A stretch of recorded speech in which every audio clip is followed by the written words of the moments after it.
आज की वीडियो में बात करने वाले हैं। बहुत सारे एप्लीकेंट हैं जो हमें कमेंट कर रहे हैं कि सर हम जो अपना डोमिसाइल होता है और जो आईटीआर होता है हम अपलोड कर रहे हैं म्हाडा के ऑफिशियल वेबसाइट पे रजिस्ट्रेशन करते समय, पर जो हमारा डोमिसाइल है वो अपलोड नहीं हो पा रहा है और अपलोड हो रहा है तो हमको एरर देखने मिल रहा है, please upload clear and visible document. तो मैं आपको बता दूं, अगर आपको भी एरर आ रहा है तो आज मैं आपको बताने वाला हूं डोमिसाइल आईटीआर जो भी आप डॉक्यूमेंट अपलोड करते हैं तो उसको किस तरह अपलोड करना है, कौन सी ईयर का डॉक्यूमेंट चाहिए और किस तरीके से अगर आप अपलोड करेंगे तो जो आपका डॉक्यूमेंट है वेरीफाई हो जाएगा। अगर आप भी म्हाडा में रजिस्ट्रेशन करना चाहते हैं फॉर्म फिलअप करने से पहले, तो आपको किस तरह रजिस्ट्रेशन करना है, डॉक्यूमेंट अपलोड करने हैं, अगर आप ये चीज जान लेते हैं और ये प्रोसेस को फॉलो करते हैं तो जो आपका डॉक्यूमेंट है प्रॉपर तरीके से अपलोड हो जाएगा। आपका जो डोमिसाइल होता है जब भी आप उसको डाउनलोड करते हैं वो ऑलमोस्ट पीडीएफ फाइल में होता है और जो आपका डॉक्यूमेंट आपको अपलोड करना होता है वो आपको जेपीजी फाइल में अपलोड करना होता है। अगर आपको डोमिसाइल आपको अपलोड करना है तो आपको सिंपली किसी भी ब्राउजर पे चले जाना है।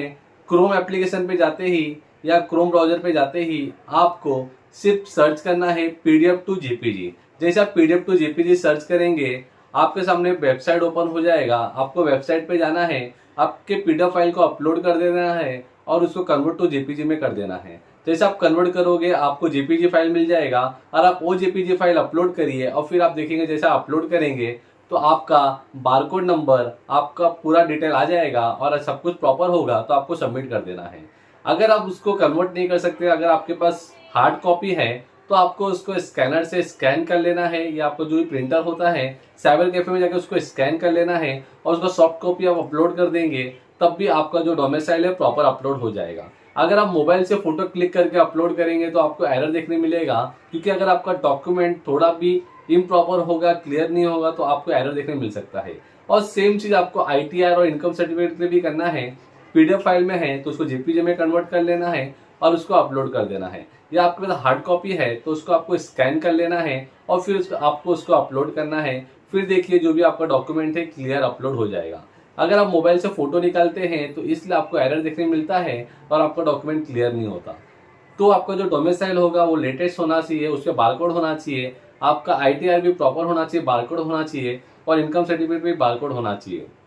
जो आपका कास्ट सर्टिफिकेट है, कास्ट सर्टिफिकेट भी आपका लेटेस्ट होना चाहिए और आपको कास्ट वैलिडिटी बना लेना है।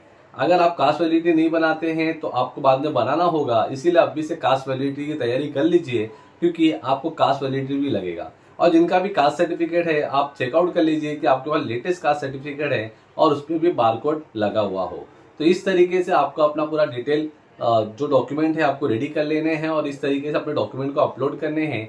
और अगर आपको अपलोड करते समय कुछ एरर देखने मिलता है तो आप हमें फेसबुक या इंस्टाग्राम पे डीएम कर सकते हैं या कमेंट कर सकते हैं, हम आपको डेफिनेट रिप्लाई करेंगे।